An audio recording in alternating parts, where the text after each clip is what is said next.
Una sa lahat, mga magulang, bantayang maigi ang inyong mga anak.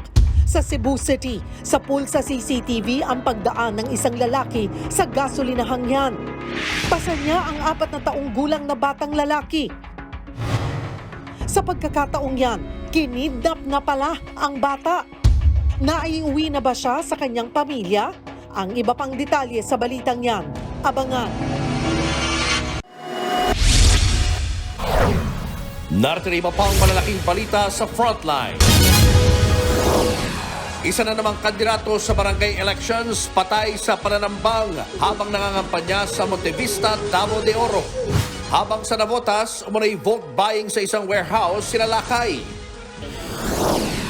Ilang sementeryo sa Metro Manila ininspeksyon na bago ang undas. Multa sa mga mahuhuling dumaraan sa EDSA busway kahit bawal, tataasan. Ngayong maglo-long weekend, ilang turista, pati transient owner sa Baguio, parehong nabibiktima ng booking scam. Ikinakasang resupply mission ng Pilipinas sa BRP Sierra Madre. Hinahanapan ng paraan kung paanong gagawin ng hindi tumataas ang tensyon matapos ang banggaan.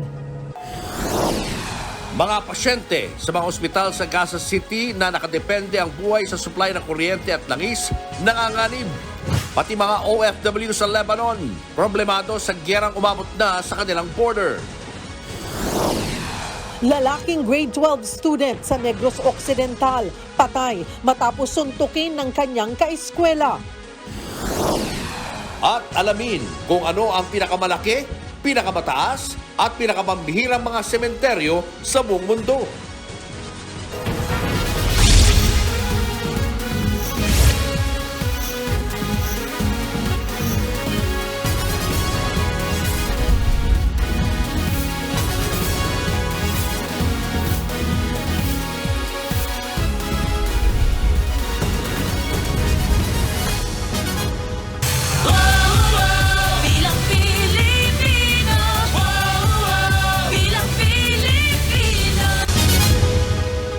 Araw bago ang barangay at SK elections, isa na namang kandidato ang patay sa pamamaril. Sa Montevista, Davao de Oro, tinambangan ng riding in tandem ang biktima na katatapos lang mangampanya. Nasa frontline ng balitang yan, si Gary De Leon. Naiwan pa ang bakas ng dugo sa kalsadang ito sa barangay Kamatangan sa Montevista, Davao de Oro matapos barilin ang isang tumatakbong barangay chairman. Naiwan din maging ang gamit niyang motorsiklo. Kinilala ang biktima na si Alvin Garcia, 32 anyos. Base sa investigasyon, kagagaling lang ni Garcia sa pangangampanya nang sundan ng mga salaring riding in tandem at barilin sa ulo. Baba na nila is doon na nangyari. Sinundan sila ng nakamotor. Then right after na doon na nangyari na binaril. Sabi na lang yung witness na, Kap, binaril ka. Yun yung time nga na ganun-ganun na daw yung motor. That's the time na natumba sila. Nadala pa sa ospital si Garcia pero pumanaw din kinalaunan. Nakaligtas naman ang angkas niya na tumatakbo namang barangay kagawad. Palaisipan pa sa pamilya ng biktima kung ano ang posibleng motibo sa krimen. Ang gusto lang namin makamit ang hustisya. Yan talaga ang hiling namin sa gobyerno na makamit ang hustisya. Wala talaga kaming alam kasi mabait ang kapatid ko. Hindi pa direktang masabi ng mga pulis sa ngayon kung may kinalaman sa pagtakbo ng biktima ang krimen. Bumuo ng Special Investigation Task Group ang Montevista PNP para tutukan ang kaso. May 2 person of interest na raw na tinitingnan ng mga pulis. Nagdesisyon naman ang mga kalyado ni Garcia na ihinto na lang muna ang pangangampanya. Nagbabalita mula sa Frontline, Gary De Leon, News 5. Sinalakay ng mga otoridad ang umunay vote buying sa Navotas. Nangyari raw ang bigayan sa isang warehouse. At sa mga litratong ito, makikita ang nasa 200 nakapila para maambunan ng pera. Lahat sila pa ang mga registered voters ng Malabon. Naaabutan din ng otoridad ang mga envelope na naglalaman ng 300 hanggang 500 pesos bawat isa. Sa kabuuan, halos 364,000 pesos ang halaga nito. Walang detalye kung para kaninong kandidato ito pero isa ang naaresto. Iniimbestigahan pa ng mga pulis at ng COMELEC kung maituturing itong vote buying. We will immediately act on that. and those who will be responsible, we will immediately suspend the proclamation of these candidates kung sakasakaling sila ay mananalo. Again, hindi namin palalampasin ang issue ng vote buying. Final testing at sealing na ng mga gagamiting vote counting machines para sa pilot run ng automated barangay at SK election sa Quezon City. Isa yan sa 3 barangay sa bansa na magiging automated ang botohan.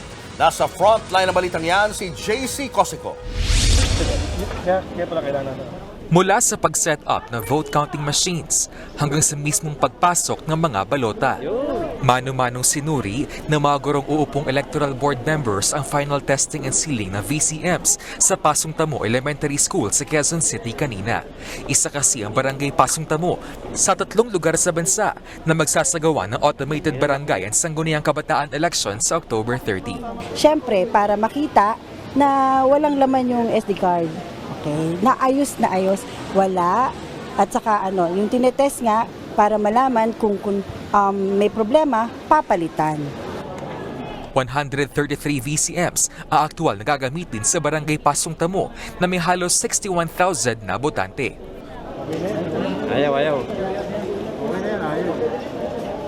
Pero sa testing kanina, ayaw kainin ng VCM na ito ang mga balota. Nung sinage ko siya, ang tagal niyang kainin.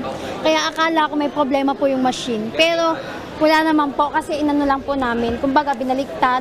Siyempre, kabubukas pa lang ng machine. So, meron naman yung testing mo kung anong orientation. Merong paharap, patalikod, ganon. So, hindi naman ganon yung ka-problema. Tinesting ko rin mismo ang makina at sinubukan kong mag-overvote. So ating subukang magpasok nitong balot dito nga sa loob ng ating vote counting machine. At yung aking ginawa, meron akong 2 sinedan para nga sa barangay chairman. Ating tingnan kung babasahin ba yung aking boto.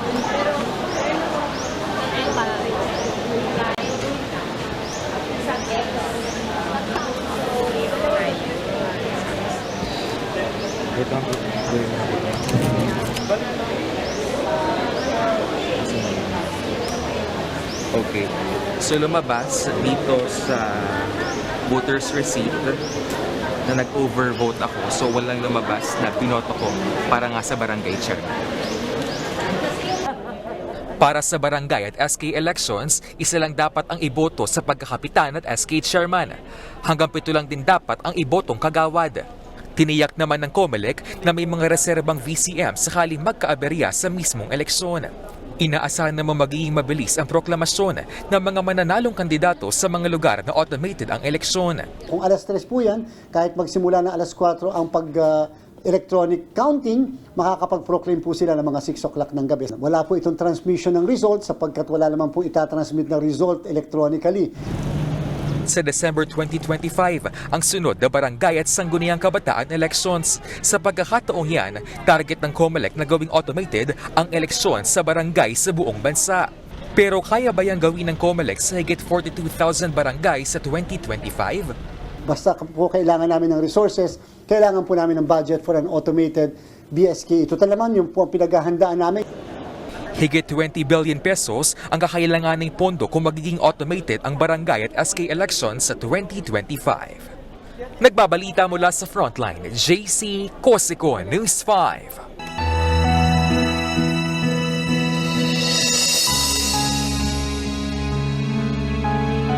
Ilang araw bago ang undas, nag-inspeksyon na ang ilang LGU sa mga sementeryo sa Metro Manila. Kinumpiska ang mga pinagbabawal na gamit. Nasa frontline ng balitang yan, si Gio Robles.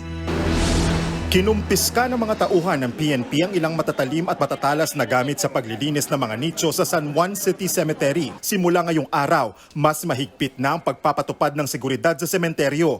Bukod sa pagdadala ng matatalim na bagay, bawal rin ang pagbitbit ng baril, mga nagliliyab, alak, pagsusugal, karaoke at pagtitinda ng walang permit.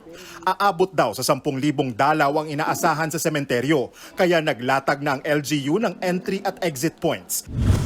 Nag-ikot din kanina si San Juan Mayor Francis Zamora para tiyaking maayos ang mga inilatag na paghahanda. Simula Sabado, extended ang oras ng pagbisita sa San Juan City Cemetery hanggang November 2. Magbubukas ang sementeryo alas 6 ng umaga at magsasara alas 12 ng hating gabi. Pinahaba po natin ng oras upang makadalaw ang ating mga mamamayan para hindi rin po magsabay-sabay sa pagpunta rito. Ang siksikan sa sementeryo ang gustong iwasan ng magkakapatid na ito na dumalaw na sa puntod ng kanilang ama sa Manila North Cemetery. Family bonding na rin daw nila ito habang naglilinis na sinabayan pa ng kaunting salo-salo. Bali, birthday niya ngayon, tapos sabay na namin yung undas para hindi kami sumabay sa traffic, sa init, dami ng tao. Ngayong Miyerkules ang huling araw sa paglilinis at pagpipintura sa Manila North Cemetery. Isa sa mga nabubuhay sa mga patay, si Arthur Toledo.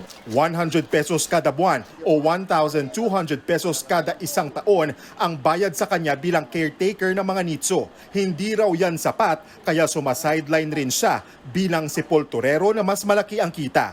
1,500 pesos hanggang 4,000 pesos ang bayad sa pagpipintura depende sa laki ng puntod. Sa isang taon, tuwing undas lang daw sila nakakabawi sa kita.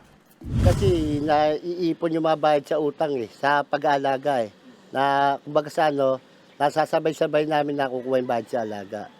Aabot sa 3 milyon ang nakahimlay sa Manila North Cemetery na isa sa pinakamalaking sementeryo sa bansa. Tinatayang papalo sa 1 milyon ang bibisita rito sa undas. All out na, no restriction na. Even yung mga bata pwede nang isama o dalhin dito sa Manila North Cemetery.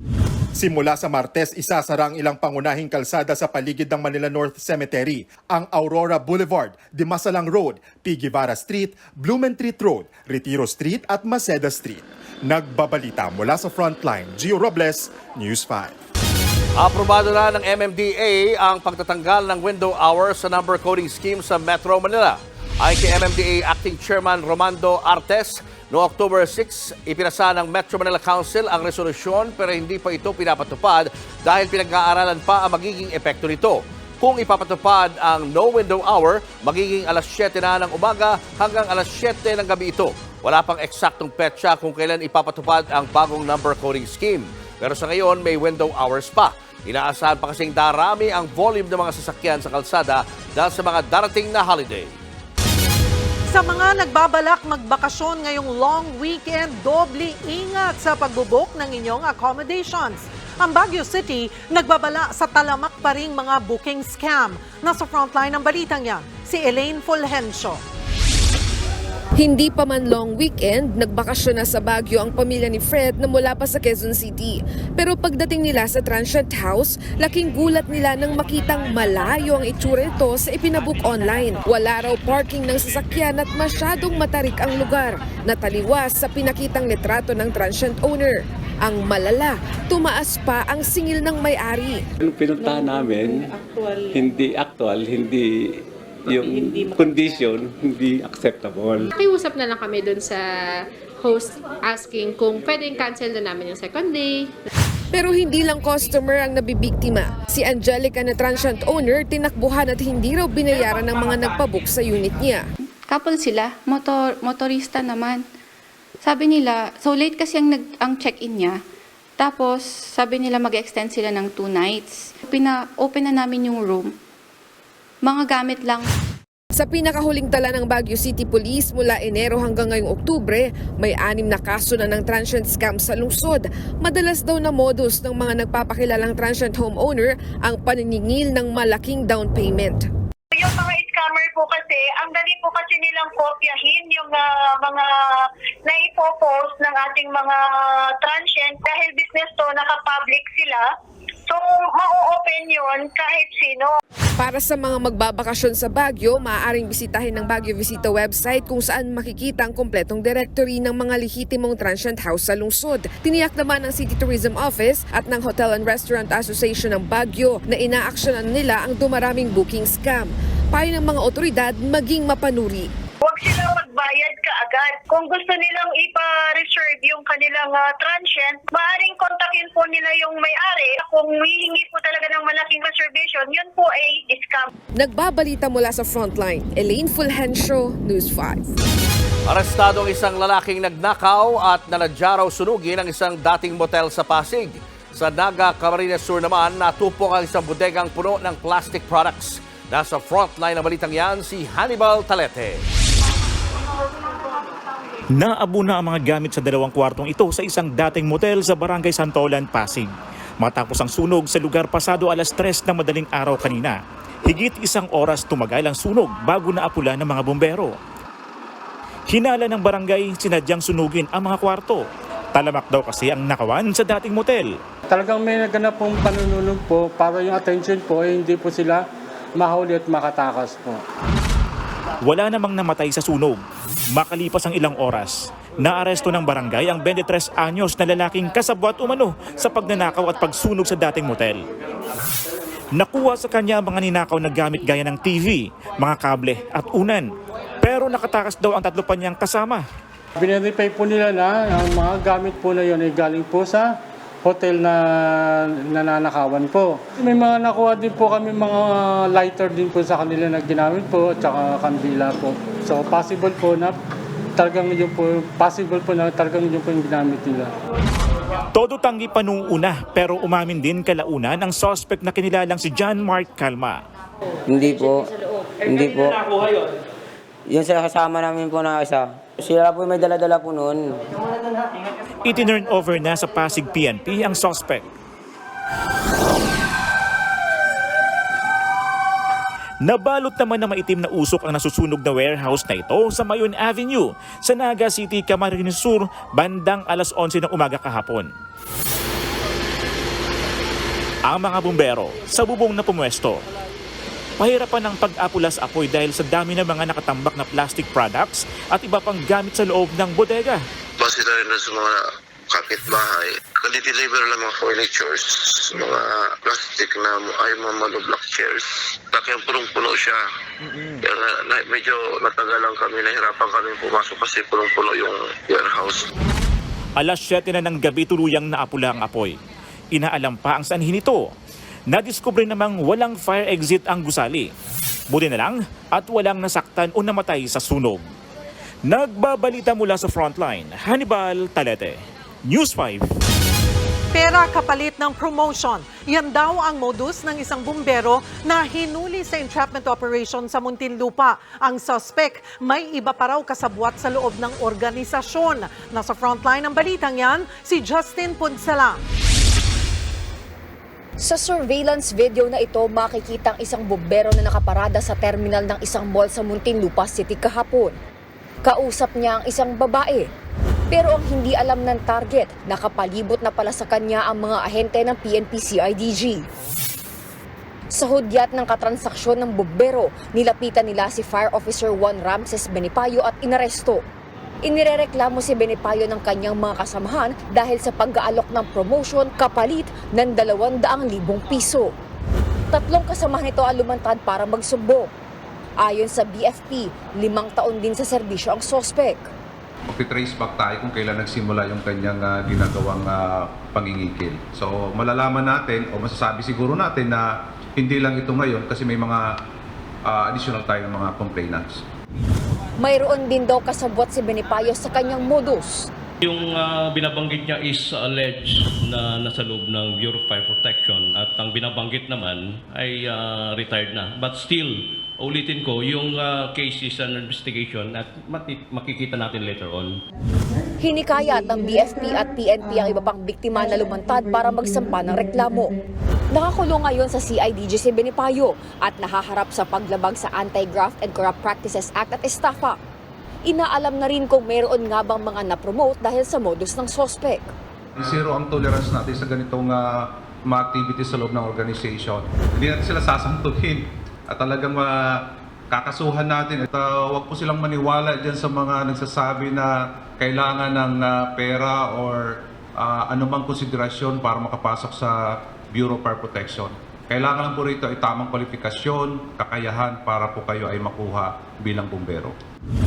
Nagbabalita mula sa Frontline, Justine Punsalang, News 5. Susunod, grade 12 student sa Negros Occidental namatay matapos suntukin ng kaeskwela. Kilalanin ang estudyanteng may kakaibang kondisyon kaya kulay silver ang mata. At Armed Forces of the Philippines, pinag-aaralan na raw ang ibang paraan ng resupply mission sa West Philippine Sea. Abangan ang lahat ng yan sa pagbabalik ng Frontline Pilipinas.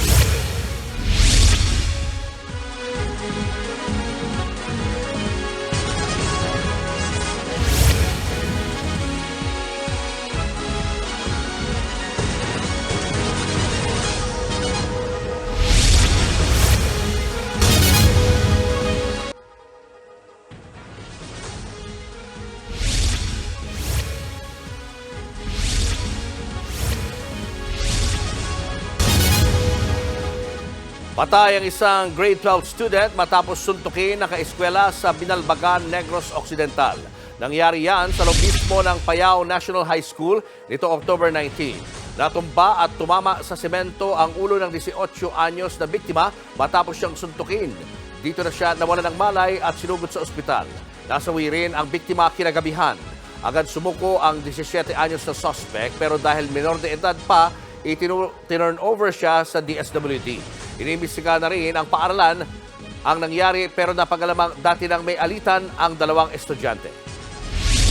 Bali may previous ito sila na alitan, itong victim natin at saka yung suspect. May pinag-aawayan sila, parang nagmumurahan, nagbabantaan sila sa social media, ng satsat. Kaya nagkaroon sila ng gitwaan. 5 ang patay sa landslide sa General Nakar, Quezon. 5 bahay ang natabunan sa pagguho.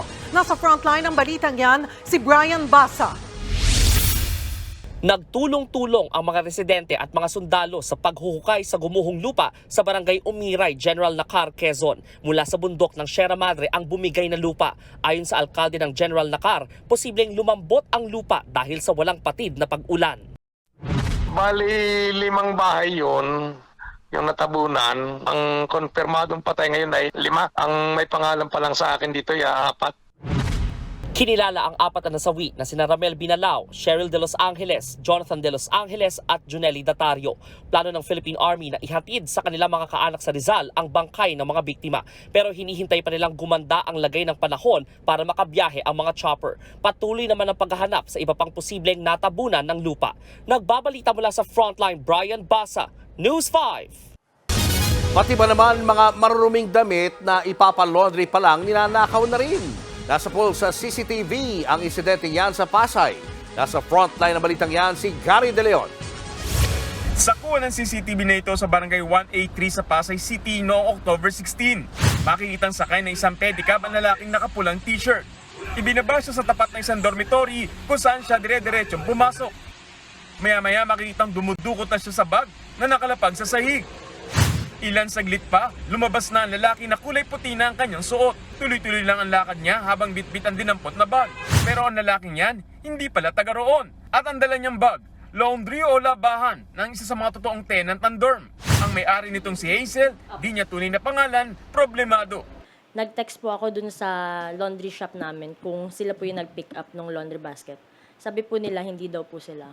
So, nung time na po yun, nagpanik po ako noon. Mga 6 laundry shops po yata yung napuntahan namin, pero wala po. Kabilang sa natangay ang 7 uniforme ni Hazel sa trabaho. Pangambatuloy niya, baka magamit ang uniforme niya para manloko ng ibang tao. Nakipag-ugnay na sa kanilang kapitbahay si Hazel para sa kuha ng CCTV. Pero pahirap pang makilala ang suspect, maging ang pedicab driver na nagbaba sa kanya. Ilapit na sa barangay ang insidente. Gagawin namin kung sino yung kamukha ng tricycle, ng padjak na makikita namin, kahit anong oras, iimbitahan namin dito sa barangay. I-advise namin sa mga biktima ninyo na papatuloy namin yung kaso. Nagbabalita mula sa Frontline, Gary De Leon, News 5. Kasunod ng banggaan sa Ayungin Shoal noong linggo, Naghahanap na raw ng ibang paraan ng Pilipinas para magsagawa ng resupply mission sa West Philippine Sea. Wala rin daw pakialam ang China kahit pa magdala ng construction materials ang ating mga tropa sa BRP Sierra Madre. Nasa frontline ng balitang yan, si Maricel Halili. Magpapatuloy pa rin ang pagsasagawa ng resupply mission sa West Philippine Sea ang Armed Forces of the Philippines. Yan ay kahit pa aminado si AFP Chief of Staff General Romeo Browner Jr. na nababahala siya sa mga tensyon sa dagat. Kasunod yan ang pagbangga ng China Coast Guard sa resupply boats ng Pilipinas sa Ayungin Shoal nitong weekend. We are worried, ma'am. We will admit nababahala kami. But as mentioned by the Secretary of National Defense, Secretary Gilberto Chidoro Jr., the Armed Forces of the Philippines is willing, very much willing to defend our territory. Pinag-aaralan na raw ng AFP ang iba pang mga paraan sa pagsasagawa ng resupply mission nang hindi tumataas ang tensyon sa West Philippine Sea. Dagdag pa ni Browner, wala nang pakialam ang China kahit pa kumpunihin ng Pilipinas ang BRP Sierra Madre, ang barko na nakasadsad sa Ayungin Shoal. Ren Ai Zhao ang tawag ng China sa Ayungin at ilang beses nang iginiit ng Chinese government na bahagi ito ng kanilang teritoryo. China has no right to tell us not to repair that while they themselves have created these artificial islands. Hindi naman tayong lakialam, hindi naman natin sinabi don't do that. Hindi naman natin sinabi na don't bring in missile systems into these artificial islands. Sila na nakikialam pa doon. Napakalaki ng imbalance. Hindi na naitago ni Defense Secretary Gilbert Chidoro ang kanyang pagkayamot sa China. And I think this is really looking down at us, and that really disgusts me. And so hinihimok po ang ating mga kababayan na talagang tumindig laban dito sa pang-iinsulto ng China sa ating. Hindi na rin daw siya naalarma sa mga pahayag ng China dahil kasama na raw sa playbook ng Chinese government ang pagpapakalat ng fake news. Sinasabi pa ng China, the favorite Chinese narrative is that this is all a play of the United States and that we are just marionettes or puppets o tuta ng mga Amerikano na sumusunod sa playbook nila. Tinitingnan na rin ng DND na paigtingin ang multilateral activities kasama ang ibang bansa para maiwasan ang tensyon sa West Philippine Sea. Pag-uusapan po namin dito sa defense establishment ang pag-iinting ng multilateral cooperation on freedom of navigation and sovereignty operations natin dito sa West Philippine Sea. Nagbabalita mula sa Frontline, Maricel Halili, News 5. Kasabay ng umiinit na girian sa West Philippine Sea ang siya namang panlalamig sa relasyon at kooperasyon sa pagitan ng Pilipinas at ng China. Ito raw ang rason kaya naantala ngayon ang ilang malalaking infrastructure projects ng bansa. Nasa Frontline na balitang yan si Gerard de la Peña. Hindi lang sa gitna ng dagat ramdam ang mas tumitinding tensyon sa pagitan ng Pilipinas at China. Dahil ang agawan ng teritoryo sa West Philippine Sea, nakakaapekto na rin sa usapin ng ekonomiya. Sa isang sulat para kay Chinese Ambassador Wang Xilian, sinabi ni Finance Secretary Benjamin Jokno na hindi na itutuloy ng Pilipinas ang paghingi ng Official Development Assistance o ODA para pondohan ang Tagum Davao-Digos segment. Ito ang Phase 1 ng Mindanao Railway Project. Isa ito sa mga proyektong isinusulong ng dating Administrasyong Duterte, pero nabalahaw dahil hindi natuloy ang ipinangakong loan ng China. Noong 2022, itinuloy ng Administrasyong Marcos Jr. ang negosasyon sa loan. Ayon sa source ng News 5, mismong senior economic official na ng China ang nagsabi sa isang transport official ng Pilipinas na apektado ng issue sa West Philippine Sea ang pag-usad ng loan. Bagay na hindi naman direktang kinumpirma ni Transportation Secretary Jaime Bautista. Pero aminado siyang tila nawawala na raw talaga ng interes ang China na pondohan ng infrastructure projects sa bansa. Pero sir, parang nag-win ng interest nila sa projects dito sa atin. Parang ganon ang lumalabas, no? Bukod sa Mindanao Railway Project, binigyan na rin ng ultimatum ng DOTR ang China Export-Import Bank para sumagot kung mapopondohan nito ang PNR South Long Haul. Sinusubukan pa ng News 5 na kunin ng panig ng Chinese Embassy tungkol dito. Pero kung umatras naman daw ulit ang China, desidido pa rin ng DOTR na ituloy ang mga proyekto. We're working with some other possible funders, no?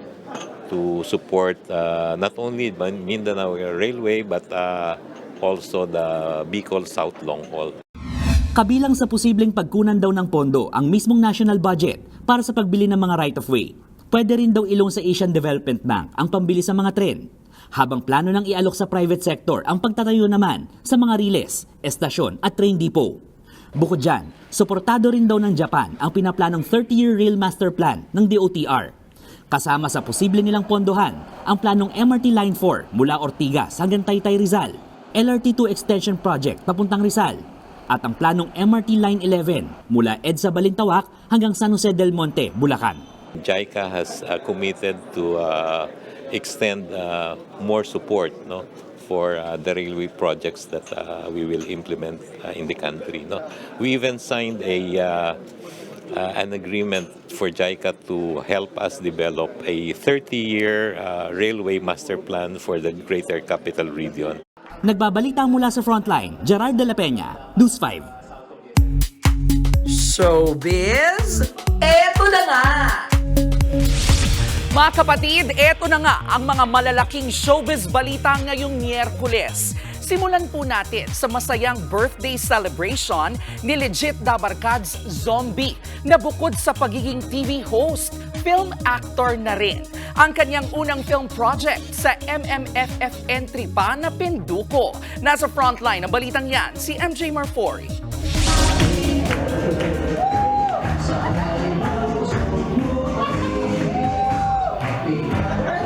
Extra happy ang selebrasyon ng birthday kahapon ng Nigerian comedian with a Pinoy heart na si Zombie. Ang kanyang birthday wish, maagang araw nagkatotoo. Kasama kasi siya sa cast ng Metro Manila Film Festival entry na Pinduko ng Sari Sari at Viva Films. Unang-una, ang tawag dyan, dream come true. Gustong-gusto ko talaga. At saka pangalawa din, it's really a big opportunity. So parang maraming salamat sa Panginoon. Making everything come true. Yeah, that's it. I'm grateful. Tuloy mo! Kaya mo yan! Kaya mo yan! Unang sumikat si Zombie nang i-welcome siya bilang Legit Dabarkads ng numero 1 noontime show na EAT. Nang isabak siya sa sugod bahay, natuwa raw ang fans na magaling siyang mag-Filipino. The first key is interest. Dapat interesado ka sa kultura ng Pilipinas. Abang nasa college po ako, nag-duty po ako sa hospital kasi nursing ako. So kapag nag-encounter ko mga pasyente ko sa hospital, sa community, Tagalog ako, konti-konti. Tinanong ko yung mga kaibigan ko, mga classmates ko, ano po ibig sabihin to? What's the meaning of this? What's the meaning of that? Tapos, salamat din sa Google Translator. Yarn! Naging balita rin daw sa Nigeria ang tinatamasa ngayong fame ni Zombie sa Pilipinas. Mula naman nang ilabas ang trailer ng Pinduko, pumalo na agad sa 2.5 million and counting ang views nito. Kasama ni Zombie sa pelikula ang mga veterano at award-winning actors na sina John Arcilla, Albert Martinez, Kylie Versosa at Mateo Goricelli bilang Pinduko. Directed ito ni Jason Paul Laksamana na sinabi na simula pa lang daw ito ng Pindukoverse. Nagbabalita mula sa Frontline, MJ Marfuri, News 5. Eto pa nga, binigyan ng Lifetime Achievement Award ang hepe ng News 5 na si Lucy Cruz Valdez sa kauna-unahang Manila Overseas Press Club Journalism Awards. Sa awarding sa Makati, personal na tinanggap ng aming hepe ang pagkilala. Ang award ay para sa kaniyang ambag sa larangan ng pagbabalita sa bansa. Bukod po sa kanya, marami pang kinilalang natatanging giorno sa Pilipinas, ang MOPC. Kabilang na riyan ang co-host ni Ma'am Lucy sa programang The Chiefs ng One News na si The Philippine Star Editor-in-Chief Ami Pamintuan. Iginawad sa kanya ang Journalist of the Year Award. Susunod sa pool sa CCTV, ang pagdukot sa 4 na taong gulang na lalaki sa Cebu City. 700 Palestinian patay sa magdamagang airstrike ng Israel at Hamas. Leader ng militanteng grupo tina-target. At babaeng estudyante sa Maynila, bakit kulay pilak ang mata? Yan at iba pa sa pagbabalik ng Frontline Pilipinas.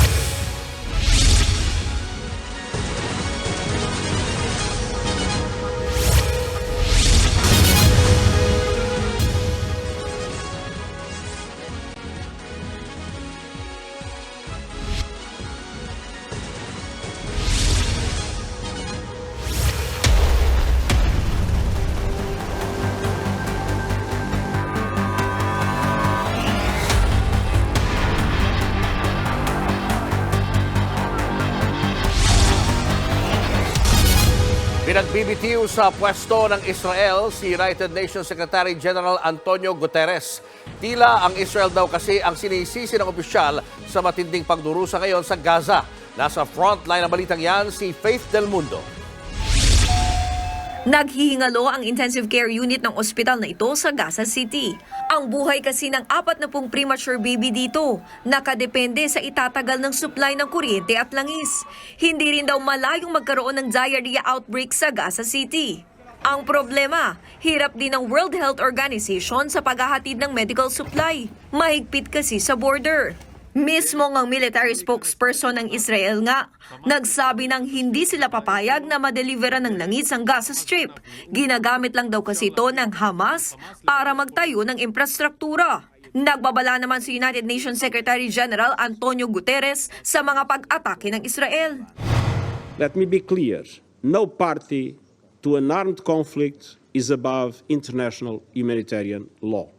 To ease epic suffering, make the delivery of aid easier and safer, and facilitate the release of hostages, I reiterate my appeal for an immediate humanitarian ceasefire. Pero agad bumwelta ang Israel. Sila na nga raw ang biniktima ng Hamas. Sila pa ngayon ang pinapalabas na masama ni Guterres. You are blaming Israel? This is a pure blood libel. This is a pure blood libel. And I think that the Secretary General must resign. Hamas is worse than ISIS, and like Chancellor Scholz says, they are the neo-Nazis. There is not two sides at this moment. There is only one side to support in front of the aggression of ISIS. Iyan naman ang babala sa mga residente sa Tel Aviv, Israel. Dahil sa paparating na rockets mula sa Gaza Strip. Mas matindi ang resback ng airstrike ng Israel na nakapatay ng 700 Palestinian sa loob lang ng magdamag. Pinuntirya nila ang mga leader ng Hamas. Pero nalalagay nito sa alanganin ang buhay ng mga sibilyan. Ang tatay na ito nga, sinuotan ng asul na bracelet ang mga anak para madali raw silang makilala sakaling madamay at mamatay sa airstrike. Nangungulila naman ang nanay ng Israeling si Orit Meir sa kanyang anak na si Almog na bihag ng Hamas. My life is not the same. I can't eat. I can't sleep. All the time I am thinking about him. Where he is lying. Where if he is eating. Almog, if you see me, I want you to know we are doing everything to bring you back. Be strong. You know we love you. I send you lots of strength. Sa gitna niyan, tinamaan na rin ng rocket ang Northern West Bank at maging ang Syria kung saan 8 sundalo ang nasawi. Nagbabalita mula sa Frontline, Faith Del Mundo, News 5. Naabot na ang bahagi ng Lebanon ng missile attack ng Israel. Damay riyan ang isa nating kababayan doon na ikinwento sa atin ang kanyang karanasan. Narito ang report.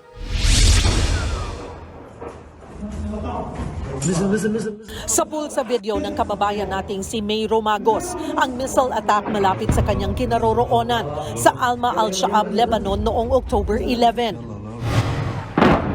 Ngayong umaabot na rin sa kanila ang gyera sa pagitan ng Israel at ng grupong Hamas. Napilitan siyang lumikas papuntang Beirut noong 1 linggo. This time kasi palitan na po talaga like pag tumira, titira din sila. Ganon din yung parang umuulan ng missile time to time. So doon na nga ako nag-decision. Sabi ko iba na talaga to. 12 taon ng OFW si May na nagbabantay ng mga property ng among Belgian sa Lebanon. Pero kahit ang mga property na ito, napinsala na rin ng mga pag-atake. Bagamat malayo na sa bakbakan, hindi pa rin maalis kay May ang kaba. Sabihin natin na okay, nandito ka sa Beirut, peaceful naman ang Beirut, may demonstration, malayo ka naman sa mga lugar na yon. Pero yung feeling na parang paano kung mangyari, saan ako tatakbo? Parang hindi mo alam paano mo ilugar yung sarili mo, except magdasal na lang. 30,000 pesos kada buwan ang sinasahod ni May mula sa amo at hindi niya raw alam kung saan ito pupulutin sa Pilipinas. Wala raw sa plano niyang magpa-repatriate kahit labag ito sa kanyang pamilya. Tumutulo nga lang yung luha ko pagkausap ko yung lola ko kasi gusto niya akong umuwi. Ako naman po, hindi ko na lang po pinapakinggan. Pag off po ng phone, umiiyak po ako. Wala naman po akong magulang na tumutulong sa akin. Ako lang naman po. Nanay po ako. Ayaw ko naman umuwi. Tapos yung anak ko, may mga pangangailangan, hindi ko matustusan. Kahit hindi niyo ako nire-replyan ng iba sa inyo, binablock niyo pa ako. Okay lang. Pero kasi may reason ako Alam kong nag-alala kayo sa akin.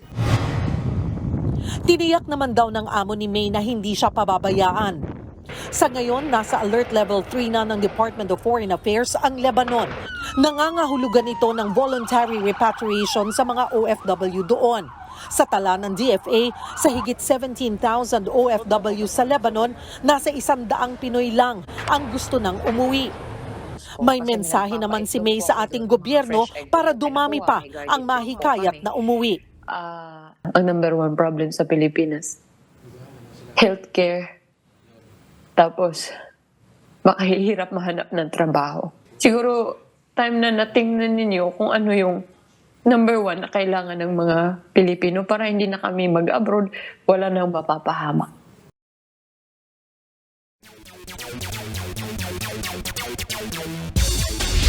Tinambakan ng LaSalle Green Archers ang UST Growling Tigers sa UAP Season 86 Men's Basketball.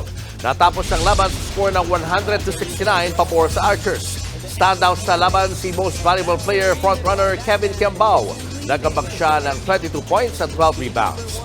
Extended naman sa 5 ang winning streak ng National University Bulldogs matapos mataubin ang University of the East Red Warriors.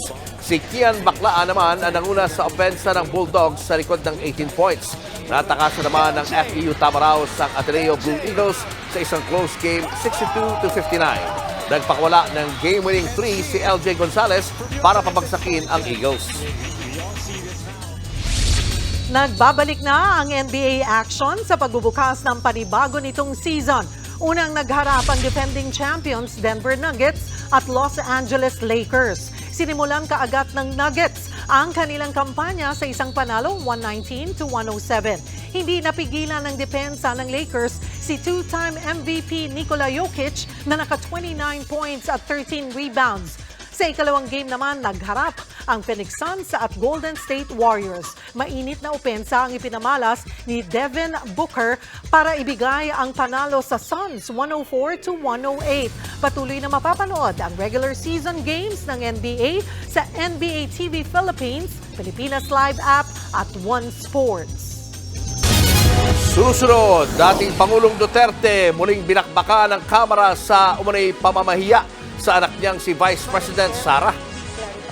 4 na taong gulang na lalaki sa Cebu City, dinukot at saka iniwang mag-isa sa kalsada. At dagdag kay alaman ang mga pambihirang sementeryo sa buong mundo. Tutok lang mga kapatid, magbabalik pa ang Frontline Pilipinas.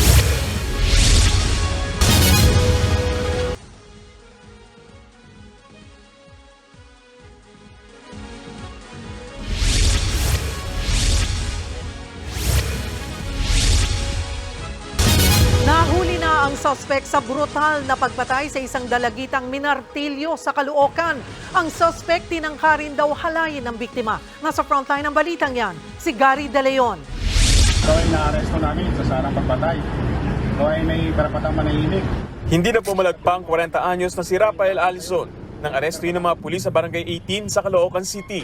Si Alison ang tinuturo ng ilang testigo na suspect sa pagpatay sa 17 anyos na si Daisy May Notario. Lunes nang mapatay ang umano ni Alison ng kapitbahay na biktima matapos hatawin ng martilyo sa ulo. Naulihan din ng ilang ebidensya ang suspect. Mayroon po siyang bag at ito yung bag po ay naglalaman yun sa isang short na mayroon pang bloodstain na possible na itong short na ito ay yun din po yung suot niya nung nangyari po yung insidente. Base sa investigasyon, pangahalay sa dalagitang unang plano ng sospek. Natakot daw ang sospek nang magsisigaw na ang biktima, kaya pinukpok niya ito ng martilyo sa ulo. Nanlaban naman po itong biktima, kaya hindi po niya sa katuparan. But again, kami naman po ay nag-request ng genital examination para yung agam-agam natin na nahalay ba itong biktima. So, pending pa rin po yung resulta. Sa pagkakaaresto kay Allison, tinuturing na ng Caloocan Police na sarado na ang kaso. Sinampanan ng reklamong robbery at homicide ang suspect. Nagbabalita mula sa frontline, Gary De Leon, News 5. Mahigit 70 kilo ng mishandled na karne kabilang ang dog meat ang nasabat sa mga palengke sa Baguio City.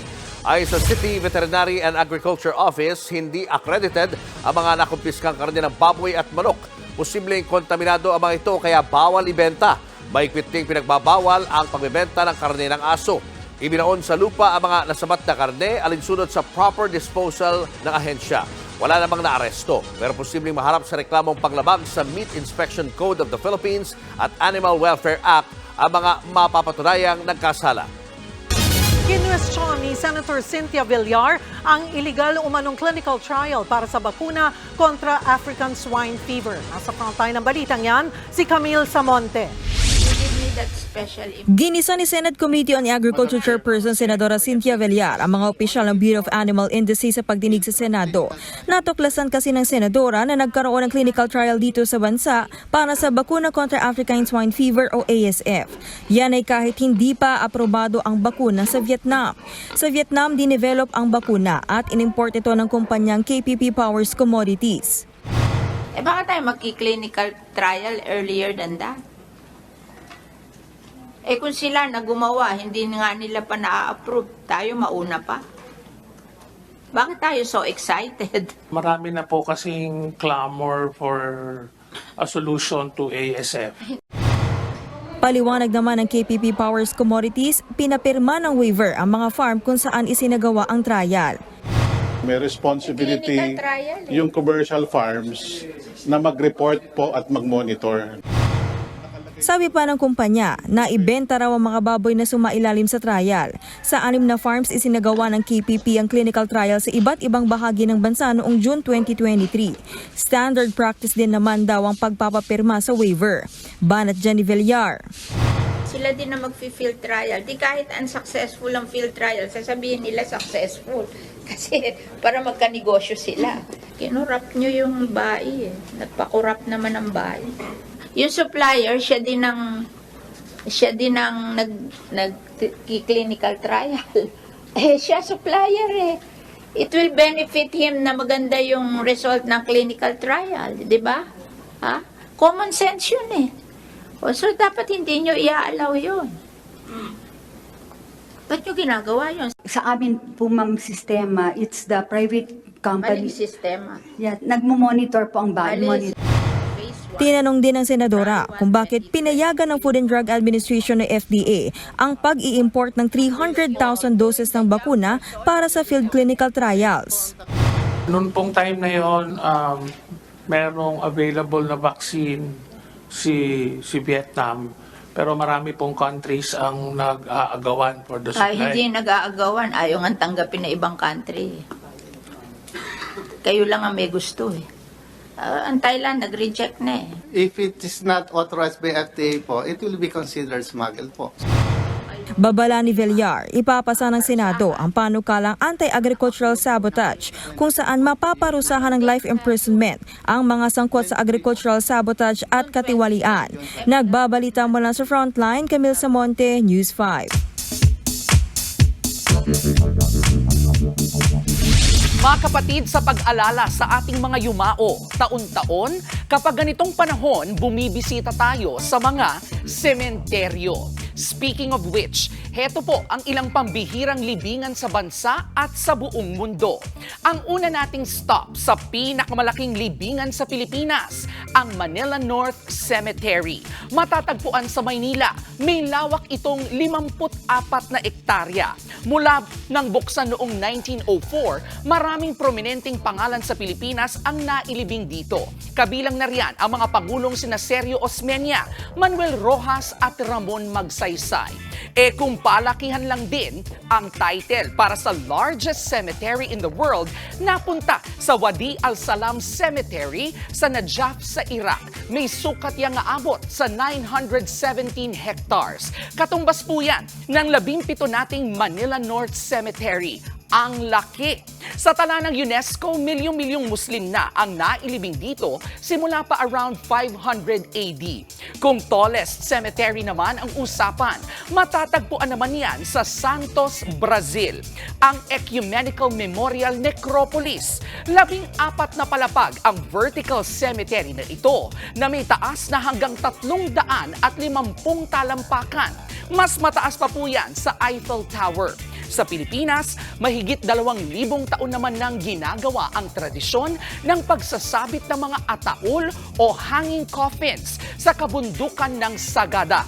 Gawi ito ng tribong Kangkanae sa paniniwalang dapat na makasama ng mga elemento sa kalikasan ang mga yumao. Mga kapatid, sa lahat ng ito, sabi po ng mga eksperto, ang iba't ibang mga libingan na ito patunay sa pagpapahalaga nating mga tao sa mga alaala ng mga pumanaw nating mahal sa buhay. Hindi po sana natin sila malimutan, tulad ng araw-araw po naming paalala sa inyo na ang K-alaman ay K-yamanan. K-okay. Susunod, dating Pangulong Rodrigo Duterte, ipinagkibit balikat lang ang kasong isinampa sa kanya ni Congresswoman Franz Castro. 2 bahay inararo ng truck sa Tagkawayan, Quezon. Isa ang patay. At babaeng estudyante sa Maynila, natural na kulay silver ang mata. Marami pa kayong mga balitang dapat malaman sa pagbabalik ng Frontline Pilipinas.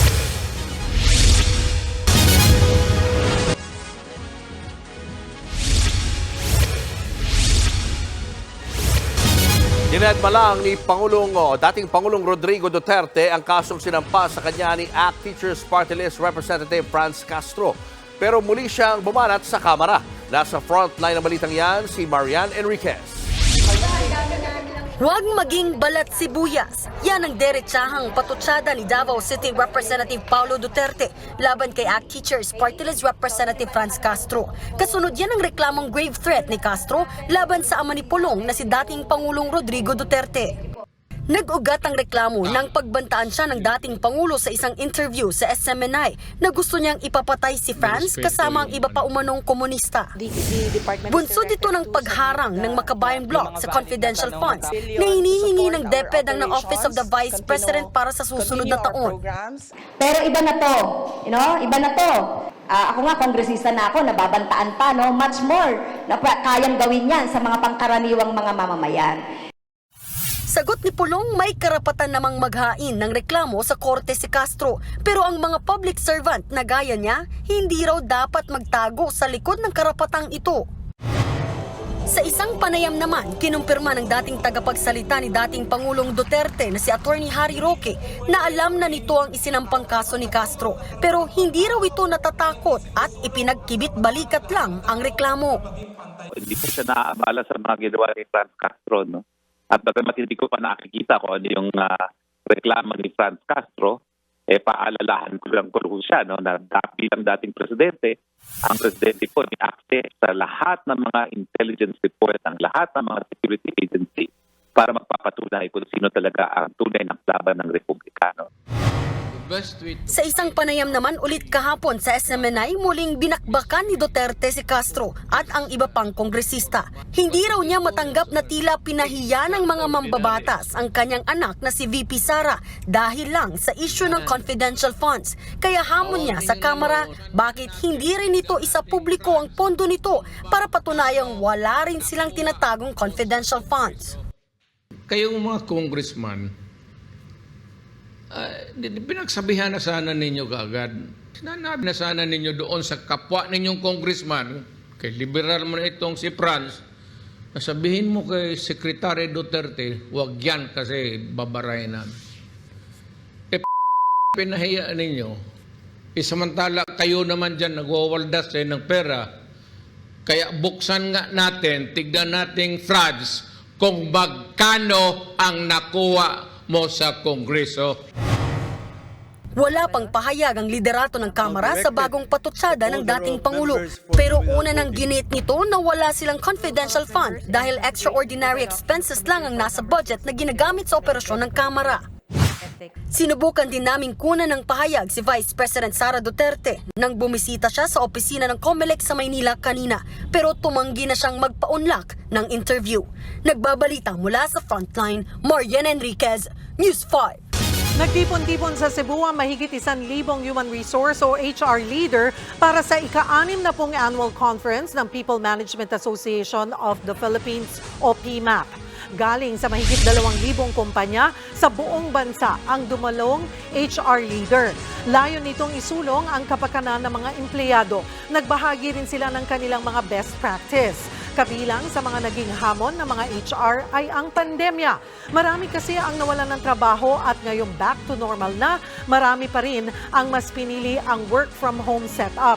Bukod dyan, target din nilang tugunan ang problema ng mga kabataang hindi nagtatagal sa isang kumpanya. Hanggang Biyernes ang PMAP event kung saan magkakaroon ng mga seminar at training. Inaasahan ding dadalo si Labor Secretary Bienvenido Laguesma. Naisa ng DSWD ang tulong kapatid sa pagkilala sa mga natatanging pamilya na kabilang sa 4-piece program ng gobyerno. Kinilala sila bilang Warang Pantawid Pamilya. Sila ang mga benepisyaryo na ginamit sa tama at umasenso sa tulong ng ayuda galing sa DSWD. Gaya na lang ni Mang Roberto Rala na ipinambili ng biik ang nakuhang pera. Mula dito, nagkaroon siya ng sariling babuyan at nakabili na ng sariling lupa. Namigay naman ng hygiene kit sa solar lamps ang tulong kapatid sa mga imbitadong pamilya. Ayon kay DSWD Secretary Rex Gatchalian, dapat tularan ng mas maraming Pilipino ang mga gaya ni Mang Roberto. The pride of knowing na out of 4.4 million Filipino 4-piece families, itong 16 na kasama natin ngayon, sila yung mga talagang ehemplo at dapat tularan. Sila yung nagpursige, sila yung nagtrabaho talaga para maiahon ang kanilang mga pamilya sa kahirapan. Hindi lang sila umasa sa 4-piece, kundi naghanap pa sila ng mga iba't iba pang mga pagkakaabalahan para ma-augment ang income ng pamilya.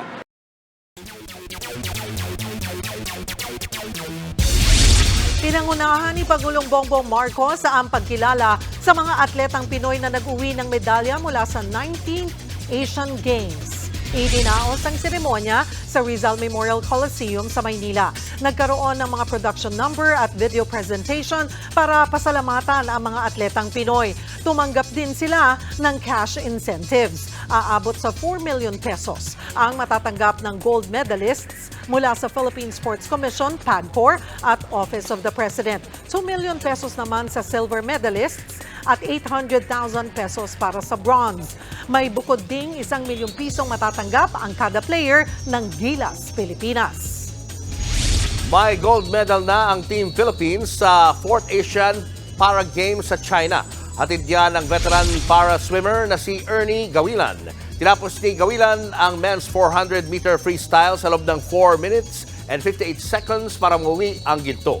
Una na rin nagwagi ng 1 silver at 2 bronze ang iba pang pambato sa Asian Para Games.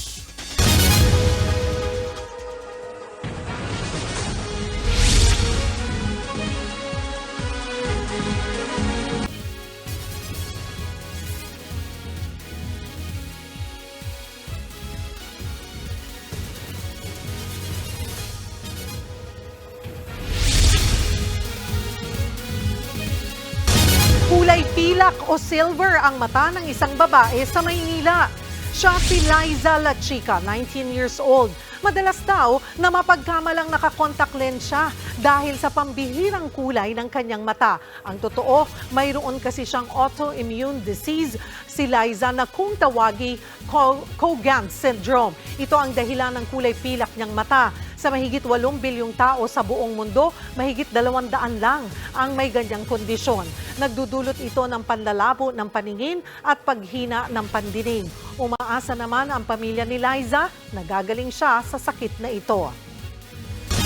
Nasa pool sa CCTV ang pagdukot sa 4 na taong gulang na lalaki sa Cebu City.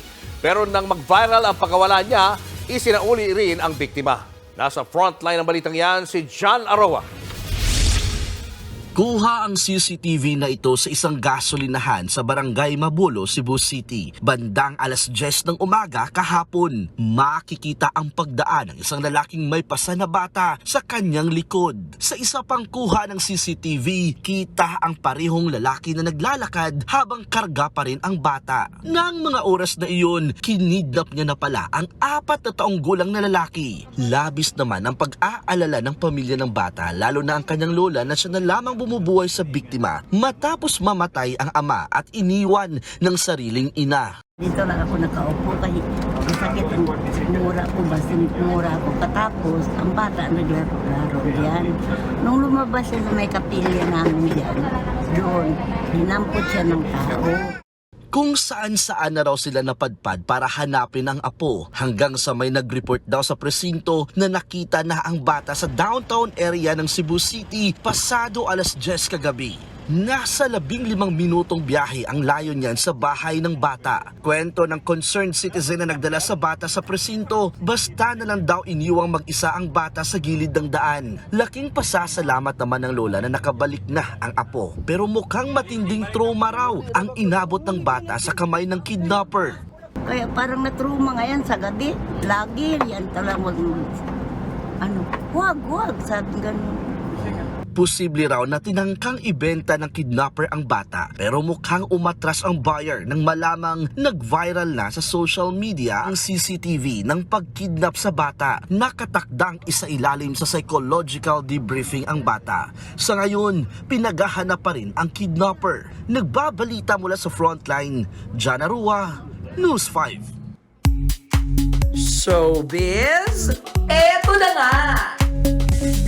Mga kapatid, eto na nga, magpe-perform sa nalalapit na Miss Universe 2023 si Emmy, Grammy, Oscar at Tony Award winner na si John Legend. Inanunsyo yan mismo ng Miss Universe Organization online. Gaganapin ang Coronation Night sa El Salvador sa November 18. Speaking of Miss You, ang ating pambatong si Michelle D. Pasok sa top 3 candidates sa Asia na pinaka-nangunguna sa fan votes. Base po yan sa huling bilangan ng fan votes ng Miss Universe Organization. Tuloy-tuloy lang ang pagsuporta sa ating Miss Universe Philippines sa pagboto sa kanya sa Miss Universe app. Siguraduhin nyo kung makakaboto kayo dahil, di ba, pag nag-top yata, pasok ka na, sigurado ka na Semifinals. sa semifinals. Uy, go Michelle! Kaya pala kanina ko pa tinitingnan si Jervy. Yung look niya Pang talagang Miss You. parang Miss You. Eto na nga, lakad nga, isa nga. Pwede. Kayo talaga. Sali na. Kakaiba ka. Mga kapatid, 61 days na lang, Pasko na. At yan na mga balita mula sa frontline ng Pilipinas sa araw na ito. Mga balita at impormasyong para sa mga may alam at may pakialam. Kami ang inyong mga sangga sa pagbalita. Kasama si Kalad Karen, ako po si Julius Baba. Ako naman po si Cheryl Posim. Magandang gabi, Pilipinas.